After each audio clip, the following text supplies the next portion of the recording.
Hi and welcome back to another Mark III chassis AK build video.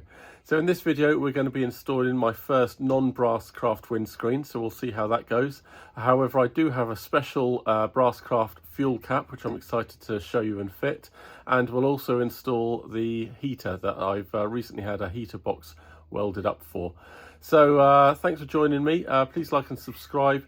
And you know what, if you can even leave the videos running in your background for a couple of hours, that would be even better. So let's crack on. So let's get back into it. We've got some nice toys here. So this is from Chris at Brasscraft, and it's one of his original stock non-rollable caps. So normally there would be a rollable fitted here, and it's all very nice. However, it does have a drawback of it's not being so rounded off, and for IVA and maybe MOT you'd need to put on this little black cap here just to satisfy the IVA inspector that it's got a rounded edge.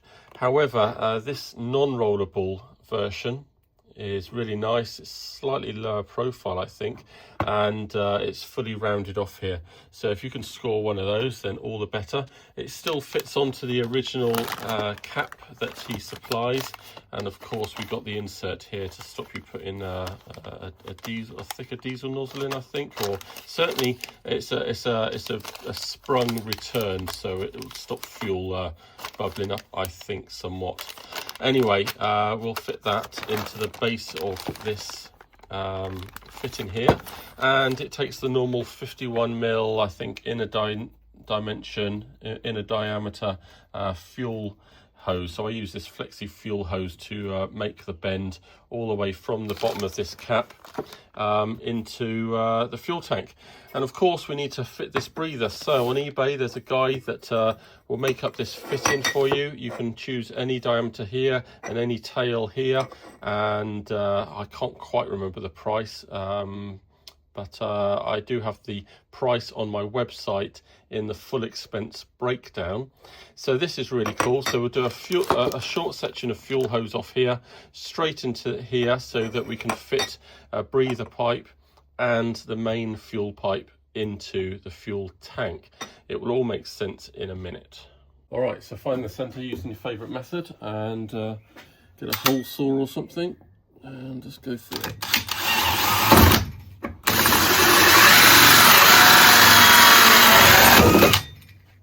All right, hole's all done, just needed to file it out just very slightly.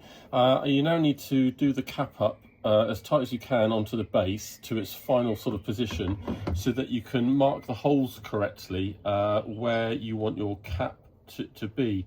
Now there are some rules about this, so you need to just check the IVA or the AK build manual, because it does need to be in some kind of just off position with the opener down in this kind of angle.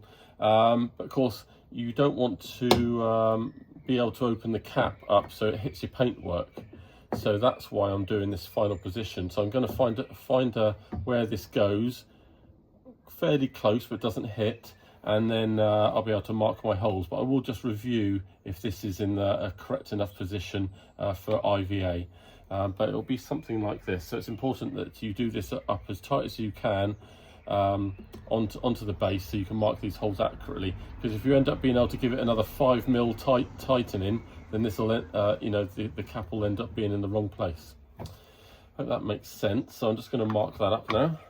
All right then, so we're in pretty good shape here. Now remember not to do any of this up too tightly, because it all has to be removed for paint, or at least the top one I just temporarily fit. Everything else is pretty tight.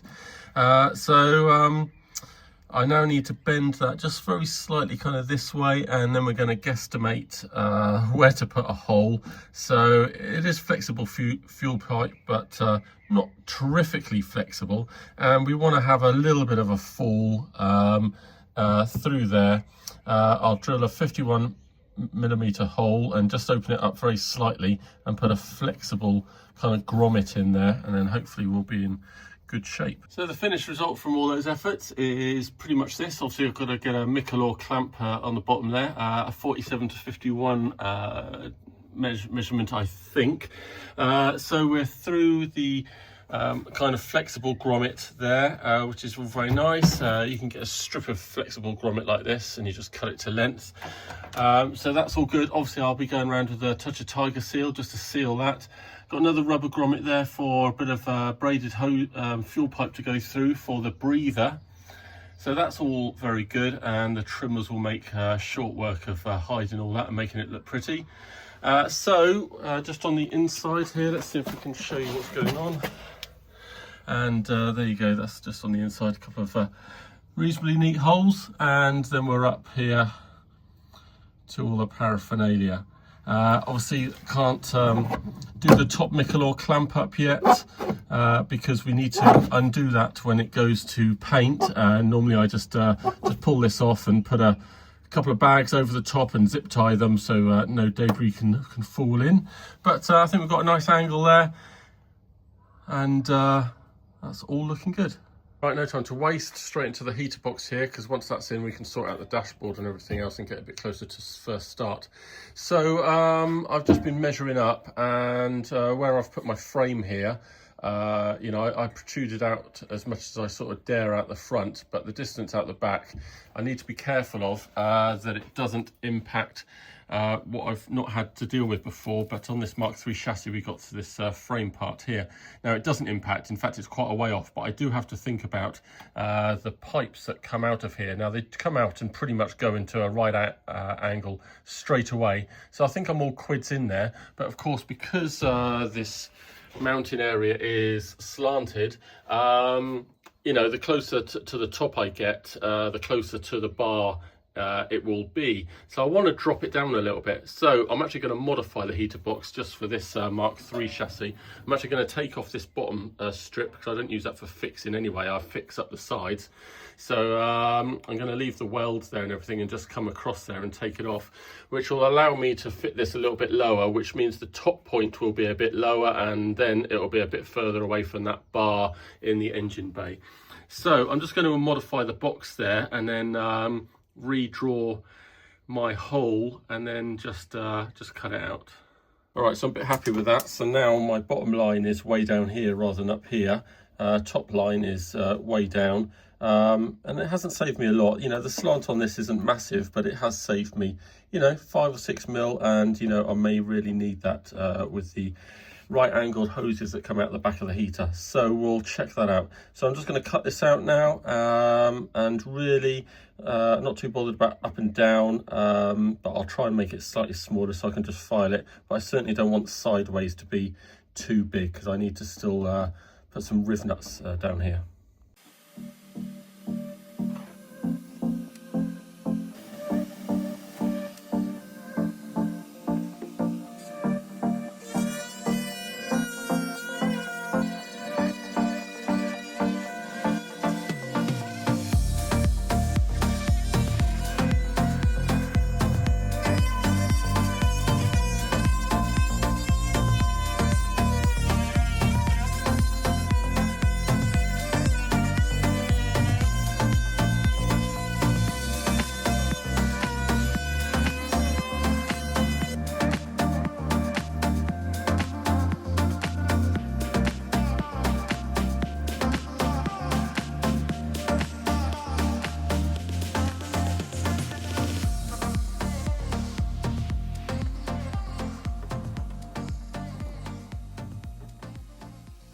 Alright, so a fair bit of fettle in there.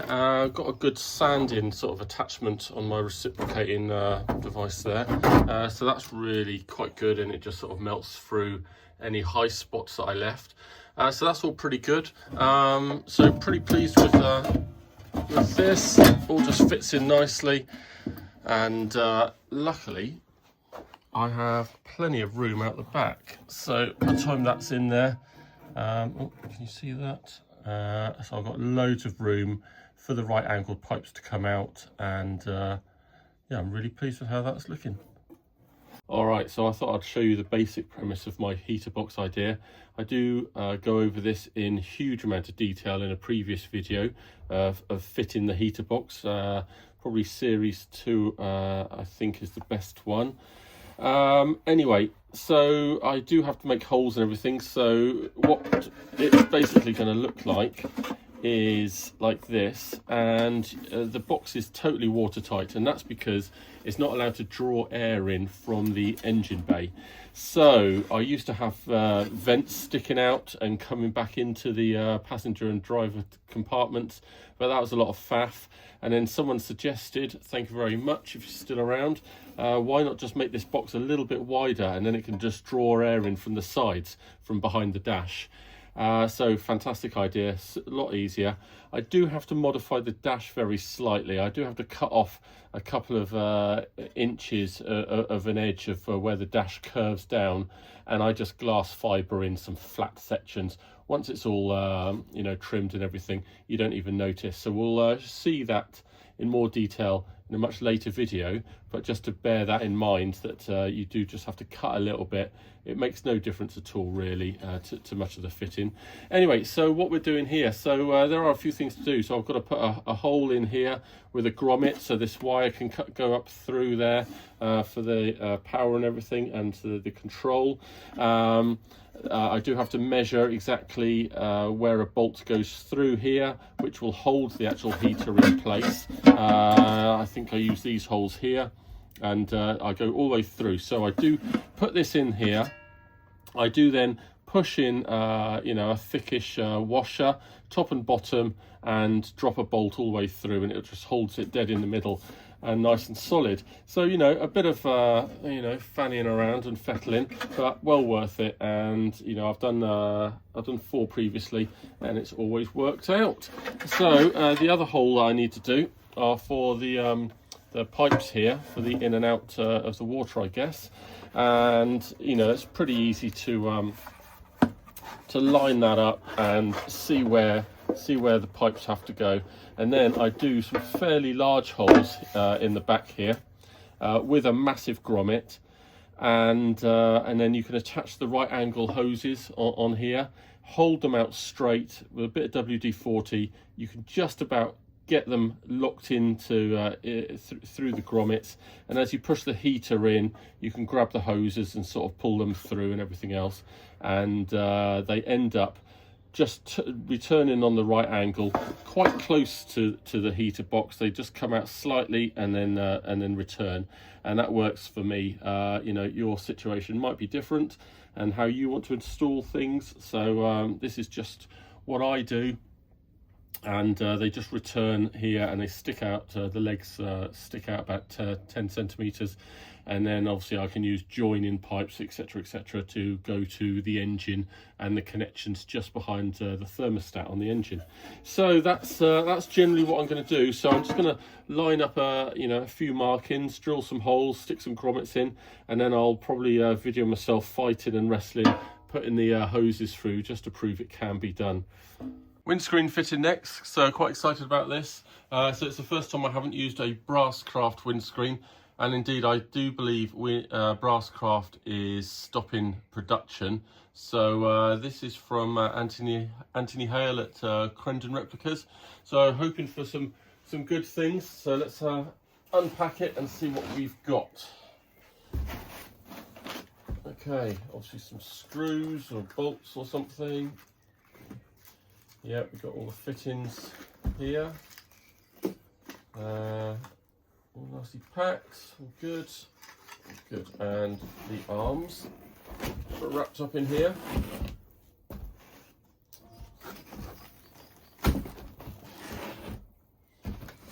And then we have the rubber that goes along the bottom. Okay. And the windscreen itself, and got the escutcheons just here.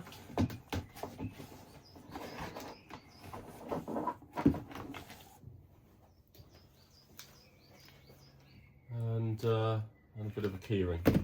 Alright, so let's get this windscreen out onto some bubble wrap, and we can start assembling it.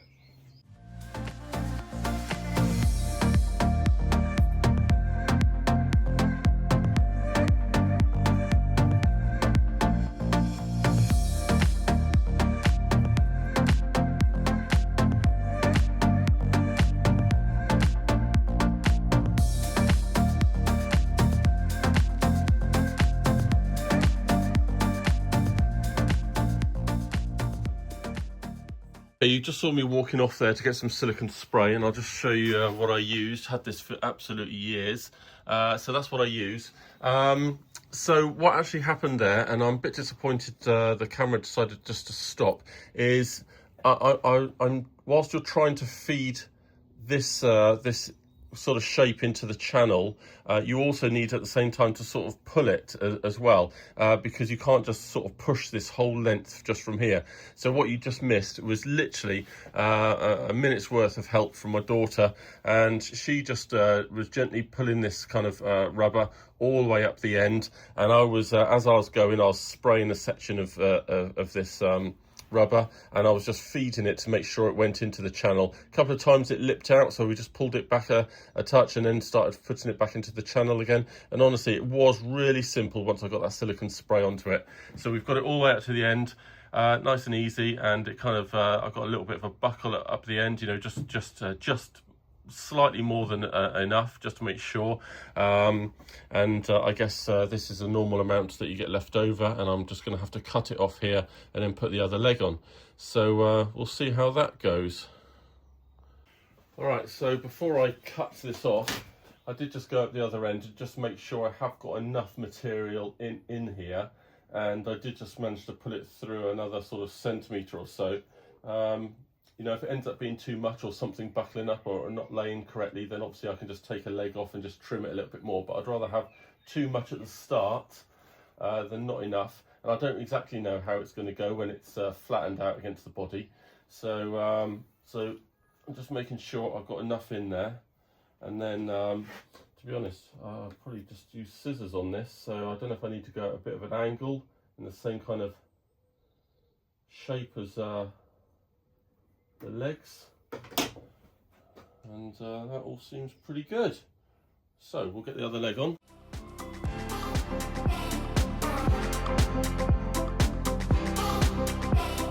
Okay, so what do I think so far? Well, all pretty good so far, though we haven't tried fitting it yet.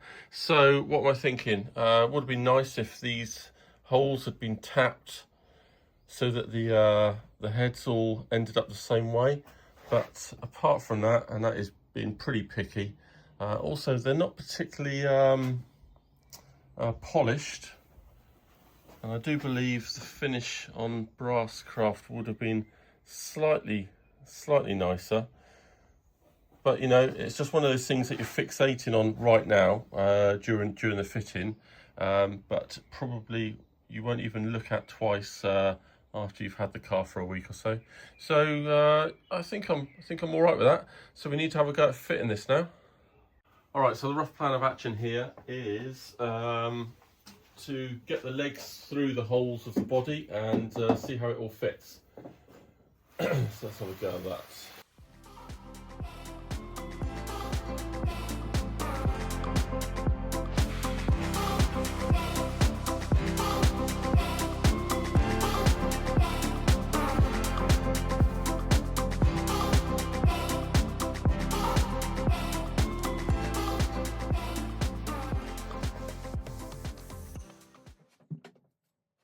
Alright, so the idea here is the rubber is really sticky against the body.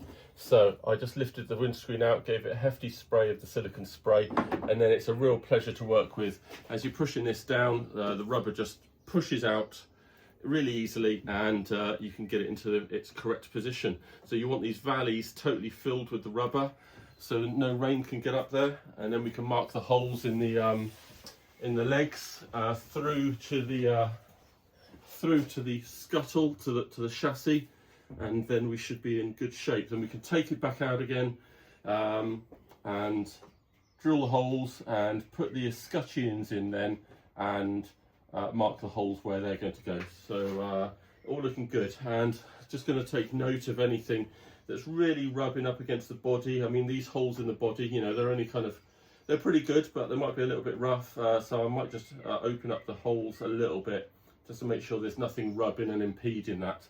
So once I'm happy and this is low enough, we should be in good shape. Okay, so yeah, good liberal use of that silicone spray, I think really helps. Otherwise you're just fighting, trying to push the rubber out. because it will just stop your windscreen dead from being able to be slid into the right place. So I'm quite happy here. This is you know, filling up the valley nicely, and to be honest, you know, I haven't really got a lot more push available to me anyway, so I'm pretty chuffed that that's totally filling it up, and that'll stop any rain. So the idea is now I'm going to mark up these holes. So I'm going to do 2 holes. I'm going to use looks like I'm going to use the third one up there because that goes through the middle of the leg, and also that top hole there, so that you know, the legs are holding up the windscreen and it's not just, you know, leaning up against any body. Now the one over here, now the bottom hole is absolutely fine, and we can do that as well, and so also is the top hole, but you need to be aware that your windscreen wiper motor goes in here and may impede your access to that bolt. So there is actually one just slightly higher that I'll do, but I should think access to that will be quite difficult as well. But I'm sure with a short bolt and a fair wind, we should be okay. I also need to make sure that when I do final fitting, that this wire is on the other side of that leg, and then we should be in good shape.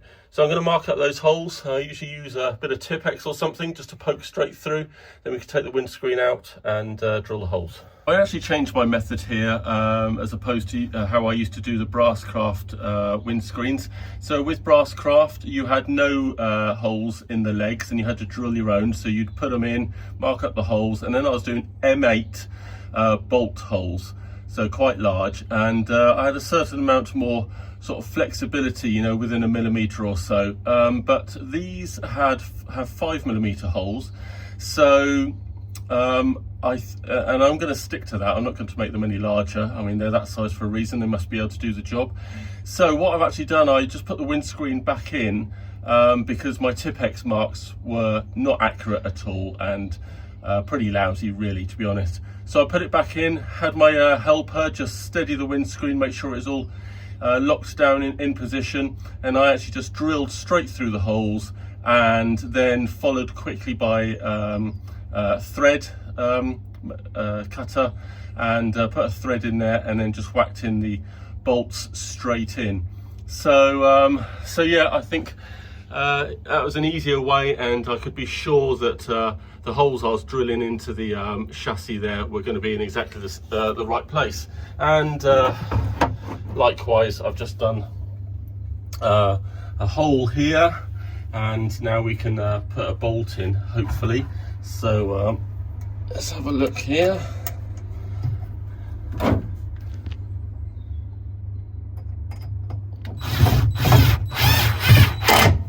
There we go, so that's all locked in there, and then now nothing can move. I'm going to go ahead and do the higher hole as well, and we should be in good shape there. So we've got the escutcheons here already, because I did notice that the frame here was, I could push it down until it touched the body, so I obviously didn't want to make a hole that then didn't allow the thickness of the escutcheon. So I put the escutcheons on, and now we're in good shape. So it's all very nice. That's pretty much it for the windscreen. So now I've got the windscreen in there, I can mark up exactly where the holes are going to go for the windscreen wipers, and do that in a later video. And of course I will take the windscreen off again, because we need to drill the holes and the slots for the air vents, and also my rear view mirror. So there we go, all fitted, 2 bolts each side, all good. So what do I think of the windscreen? Yeah, bloody good. Seems okay to me. I'm no connoisseur, so if it looks the part, that'll do. Be nice, it looks like there's a centre stay option that would hook here and go down to these 2 holes here. I wasn't told about that option. That would have been nice, and I would have fitted that. But as it is, it's all good. And by the time you've got sun visors and wind wings on, you're looking good. Yeah, so now the windscreen's in, we can get a proper centre mark. AK's dot there, pretty accurate, but I've got a new dot from between these 2 lines, new centre mark. And so I can put in my rear view mirror there. I've got this rear view mirror here from S&J Motors. Obviously it's got the IVA friendly rubber surround on, but that can just be taken off just to show a much slimmer kind of mirror, if you like. So that's all good. I'm going to be fitting that.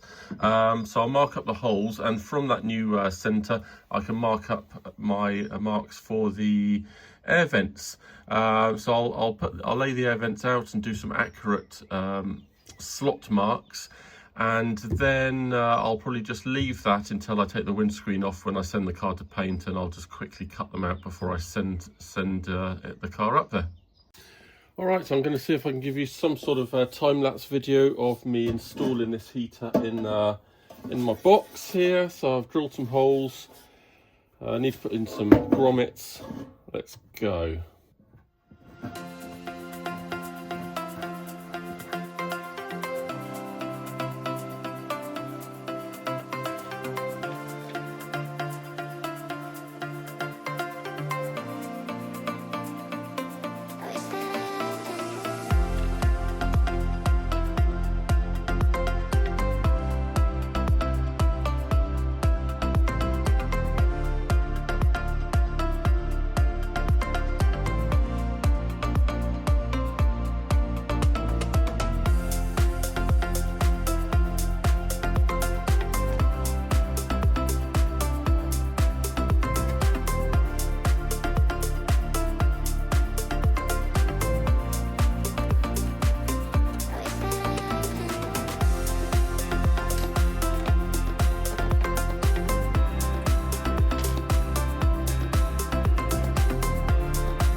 So there we go then. So that was a little bit more faff than I was expecting. So the total time was actually about 25 minutes, and most of that was realizing that I hadn't done my holes directly in line, top and bottom there. So I put you know, the heater in, and they weren't lining up. They'd go through the bottom one, and then I was quite off on the top one, so I just had to grind out about 3 mil to be able to get that bolt through. So that was a little bit annoying. Obviously, you know, the hammerite gets a bit scratched up, but most of the base is there, so I'll just give that a nice little touch up. And the reality is, you see about the last ½ inch of this top plate, and of course this bottom plate is completely untouched because that wasn't on the bench there, so that's all nice and shiny and looking good. So I think we're in good shape there. So these will head off to the rest of the heater hoses, which we'll go and install. Hopefully this will all install nicely. This was also tough. I wish I hadn't kept this harder rubber you know, sheath on there, or perhaps you know, I could have got it through the hole a lot more easily and then added the grommet there, but you know, that's also tricky. Anyway, we got it through. I just had to you know, make this a bit smaller and get it out through the hole, then enough slack came through. So pretty happy with all that. That's nice and neat and safe, and the front of the heater's all looking good, and you know, it's a slightly because of my dodgy holes, it's slightly not level or parallel here, but that is not a problem. I'm going to get my heater vent hoses on here, and that's all great. Everything's hidden behind the dash, and considering it is all hidden, it's actually still pretty nice looking. Enough airflow down the sides here where it can draw air in. So I'll show you where the dash will now hit this. The side of the dash return will just slightly hit this because it is, you know, a bit wider than you know, the Polo heater that the instructions tell you to use. So that's easy. Just I can just shorten slightly the return on the dash, and then I usually put a couple of little bit of extra sort of plastic down the side that's all covered in leather. Anyway, we'll see how that goes. There have been modifications in the past on the dimensions of this box, so who knows, it might be a quite close thing. So let's get it in. All right, then let's see if we can get this heater in. Obviously you have to do notches where the nut and top of the bolt are. So let's see if I can make this all happen, and hope that our riv nuts kind of line up, or the majority of them. I don't know if you need them all. All right, so we're in.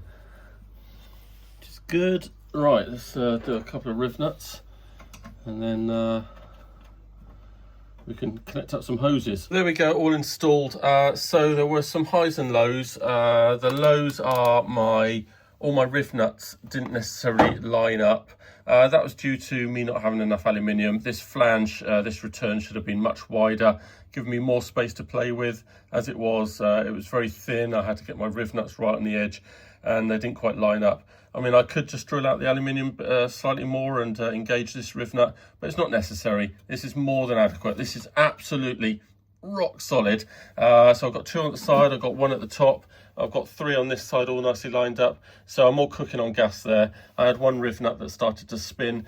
You know, maybe it's not the best idea. I could actually swap all these out actually quite easily for nuts and bolts, and then I could engage them all. So maybe that's something for the future, or just make sure this returns a little bit wider. So anyway, I'm pretty happy with that. It's all solid, it's all in there, really good. I managed to get a P-clip on this side to hold the wires from the electric handbrake ram in the back there, so that's all nice and neat, and that's all now plugged in. I think red's on the top and yellow, although I changed it to black halfway, is on the bottom. I've got to do my fan wiring now. If you're using a heat 3 from like Car Builder Solution or something, then unless you've got a dial or something on the dash, if you're only just using a switch or a Savage switch, you've only got on and off. So basically you turn on to the high position straight away. So I need to just put this blue yellow into orange, I believe, and the brown into black, which is earth. So I'll be using the other end of the plugs that came with it, and I'll just be able to put a terminal on the end there, and that's a nice job straight in there. And whilst I'm here, I'm going to finish up and do these 2 earths and do them to one of the 5 mils on the back there, a couple of and just put them both into one nice ring terminal, and that is all done. So now we've done that, we could actually, I'm thinking about taking the windscreen off just so I can just crack on and make these vent holes, and of course then I can do my flexi tubing into the vents, or I might just wait until I have to take the windscreen off when I send it to paint. So that's all that. So I'm pretty happy with that in the end, and how all the wiring's all going. And then what we're doing now is just finishing the plumbing. So you can see my 2 pipes coming out the back here. So that's really nice. So of course, with this Gen 3 chassis, we've got some extra tubes up here. It might be that I mount something up here to keep all this nice and straight and away from anywhere. These pipes are coming up, so I need to get some more pipes and do some little joins, and that'll actually be coming up on the other side of this bar. So yeah, I might just mount something on here just to keep it steady, keep it away from the bell housing, no rubbing or anything, straight into the heater. So yeah, all I need to do now is plug in my the other end here. So I've got some 270 degree 16 mil in a dimension bent pipes, and they go into a couple of 90 degree pipes, which I'll show you more of later, because there's a whole task to make some supports for the pipes, the heater pipes that run underneath the car. So I'll be doing that in a later video, but I will just go ahead and plug these in this end for now, and call that a day there. And I think that looks pretty nice. At the end of the day, you can't really see it, which I think is the whole idea. You don't want it taken away from the engine bay or looking messy like a second-hand Polo heater or something. So I think this is quite a neat solution in there. Well, the car's really looking the part now with the additions of the windscreen and the filler cap, and I'm glad we're making some sort of noticeable headway. So that's it for this video, but join me in the next video, and we're going to be fitting and laying out the dashboard, and we'll fit the exhaust, which means I've got to do the part that I've been least looking forward to with this Mark III chassis, and that's fitting the headers, particularly on the driver's side. I'll see you again.